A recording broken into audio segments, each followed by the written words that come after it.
어제부터 오늘 새벽까지 인터넷 포털 사이트 실시간 검색어 1위에 이 자유한국당 여상규 의원 이름이 올라 있습니다. 여상규. 예.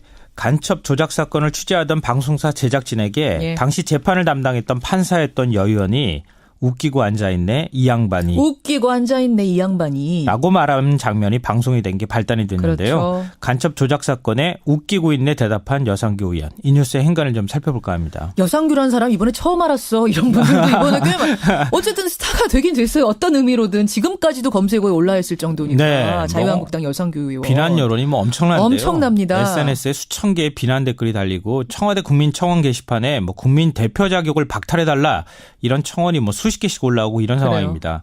이 사건의 발단이 지난 주말 한 방송사 고발 프로그램에서 내보낸 간첩 조작 사건 편입니다. 예, 예. 이 1980년 서울시경 정보과에서 형사로 근무하던 석단윤 씨가 안기부죠. 그러니까 예. 국가안전기획부로 끌려갑니다. 80년에. 예, 끔찍한 고문을 당하고 간첩으로 조작이 돼서 1심에서 무기징역형을 선고받고 무려 18년 동안 형을 살다가 2014년에 석방이 되거든요. 18년 동안 감옥에 있었어요. 네. 죄가 없는데. 예. 그래서 재심 신청을 해서 무죄 판결을 받았습니다. 그렇죠. 근데 당시 1심 재판부를 담당했던 판사가 바로 여상규 의원이었습니다. 그렇죠. 그러니까 책임을 못 느끼냐 이런 제작진의 질문에 웃기고 있네 이런 식의 답변을 하고 전화를 끊어버린 거죠. 예, 예.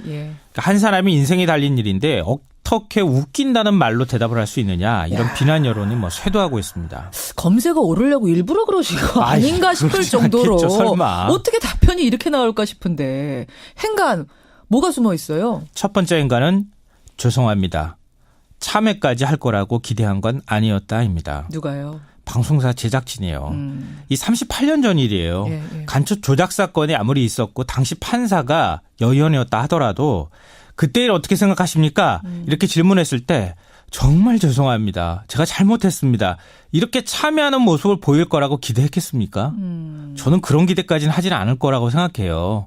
왜냐하면 당시에 판결했던 판사들 지금 국회의원 하는 사람들 여러 명이에요. 네, 네. 이런 사람들 참여하는 모습 보인 적 한 번도 없어요. 굳이 꼭 여상규 의원만 그런 모습을 보일 거라고 생각하지는 않았을 거라는 거예요. 그렇게까지는 기대도 안 했을 거다. 최소한의 양심, 예. 최소한의 책임 그 정도가 아니더라도 독재 정권의 독재 권력이 힘에 들려서 어쩔 수 없었다는 라든지. 최소한의 책임의 예, 피라도 예, 그렇죠. 하는 답변이 돌아올 줄 알았더니 어쩔 수 없었지만 도의적으로 참 죄송합니다. 정도는 네. 나올 줄 알았겠죠. 웃기고 있네. 이렇게 나온 거예요. 그렇죠. 그러니 얼마나 분노 여론이 커지겠습니까? 그래요. 두 번째 인간이요. 두 번째인가는 6년 전 주차장 혈투 사건이 떠오른다입니다. 6년 전에 주차장에서 무슨 일이 있었습니까? 이게 2012년 2월이었는데요. 예. 국회의원 회관 지하 1층 주차장에서 난데없이 난투극이 벌어졌습니다. 어허. 당시 선거구 획정 문제가 뜨거운 감자였거든요. 예, 예. 이 한 선거구가 없어질 위기였는데 경남 남해 하동이었습니다. 예. 바로 여상규 의원의 지역구였거든요. 당시 새누리당 정개특위 간사였던 주성영 의원이 이런 안을 제안했다고 해서 예. 여 의원이 보좌관까지 데리고 가서 항의하다가 난투극이 벌어졌습니다. 아, 주성영 의원하고 여상규 의원이 네. 얼굴과 가슴에 막 주먹이 날리고 피가 막 낭자고 그랬는데요. 기억하실 거예요. 네. 검사 출신 의원과 판사 출신 의원의 몸싸움을 보면서 당시 언론의 평이 뭐였느냐. 법은 멀고 주먹은 가까웠다. 그랬었죠. 네. 이 여 의원이 자신의 문제에 대해서는 이렇게 집착하고 판사 출신이었는데 이런 일까지 했는데 간첩으로 몰려서 18년 동안 감옥 생활했던 사람에 대해서 얘기하는데 어떻게 웃기고 있네라는 말을 할 수 있겠습니까? 그러게 말입니다. 이 재심 판결 받고 무죄 받은 걸 알았을 거 아니에요. 아이, 왜 몰랐겠어요. 찾아보기라도 했을 거고. 아, 나는 왜 그때 그런 판결을 할 수밖에 없었을까라고 되새김질을 한 번이라도 했었다면 웃기고 있네란 말은 할 수가 없는 그럼요. 거죠. 나올 수도 없는 거죠.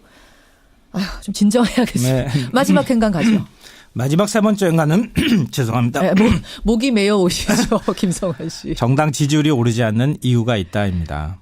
이건 무슨 말씀이세요? 문재인 대통령 국정 지지율 지금 최저치로 떨어졌잖아요. 취임 이후 최저치. 예. 민주당 지지율도 동반 하락했습니다. 예, 예. 그러면 자유한국당 지지율이 상대적으로 올라야 되잖아요. 보통은 이럴 때 오르거든요. 예. 왜 안 오르느냐. 왜 안 오르냐. 바로 여 의원처럼 이런 태도를 보이는 의원들이 자꾸 나오기 때문이에요. 아하. 김생태 의원도 참사 현장에 가서 현송을 뒤치다거리하느라 불이 난 것처럼 말을 하고 그래서 네. 또 이것 때문에 여당하고 치고받고 싸우고 그러잖아요. 그랬죠. 그러니까 자유한국당이 최소한 지방선거에서 승리하려면 국민들의 사랑을 다시 받으려면 이런 논란들 없애는 게 일단 1순위가 돼야 될 것 같습니다. 막말 논란, 처세 논란 이런 것부터 없애야 한다.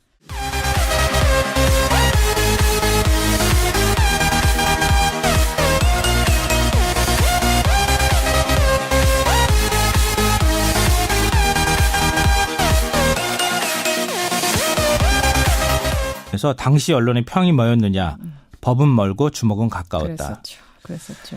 이 여 의원이 자신의 문제에 대해서는 이렇게 집착하고 판사 출신이었는데 이런 일까지 했는데 간첩으로 몰려서 18년 동안 감옥 생활했던 사람에 대해서 얘기하는데 어떻게 웃기고 있네라는 말을 할 수 있겠습니까? 자, 그러게 말입니다. 이 재심 판결 받고 무죄 받은 걸 알았을 거 아니에요. 아이, 왜 몰랐겠어요. 찾아보기라도 했을 거고. 나는 왜 그때 그런 판결을 할 수밖에 없었을까라고 되새김질을 한 번이라도 했었다면 웃기고 있네란 말은 할 수가 없는 그럼요. 거죠. 나올 수도 없는 거죠.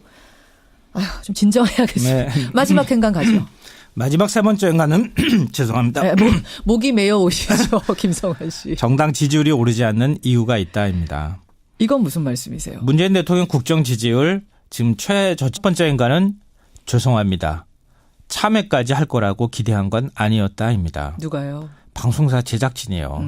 이 38년 전 일이에요. 예. 간첩 조작 사건이 아무리 있었고 당시 판사가 여 의원이었다 하더라도 그때 일 어떻게 생각하십니까? 이렇게 질문했을 때 정말 죄송합니다. 제가 잘못했습니다.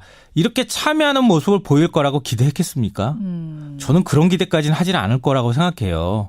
왜냐하면 당시에 판결했던 판사들 지금 국회의원 하는 사람들 여러 명이에요. 네. 이런 사람들 참여하는 모습 보인 적 한 번도 없어요. 굳이 꼭 여상규 의원만 그런 모습을 보일 거라고 생각하지는 않았을 거라는 거예요. 그렇게까지는 기대도 안 했을 거다. 최소한의 양심, 네. 최소한의 책임 그 정도가 아니더라도 독재 정권의 독재 권력이 힘이 들려서 어쩔 수 없었다는 라든지. 최소한의 책임의 피라도 그렇죠. 하는 답변이 돌아올 줄 알았더니 어쩔 수 없었지만 도의 어제부터 오늘 새벽까지 인터넷 포털 사이트 실시간 검색어 1위에 이 자유한국당 여상규 의원 이름이 올라 있습니다. 여상규. 예.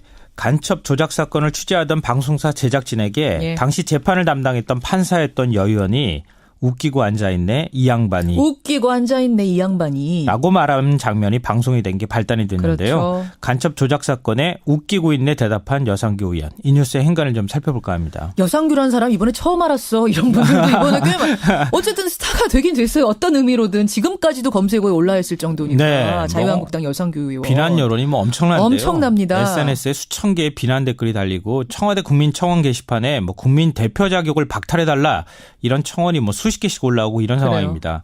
이 사건의 발단이 지난 주말 한 방송사 고발 프로그램에서 내보낸 간첩 조작 사건 편입니다. 적으로 참 죄송합니다. 정도는 네. 나올 줄 알았겠죠. 웃기고 있네. 이렇게 나온 거예요. 그렇죠. 그러니 얼마나 분노 여론이 커지겠습니까? 자, 그래요. 두 번째 행간이요.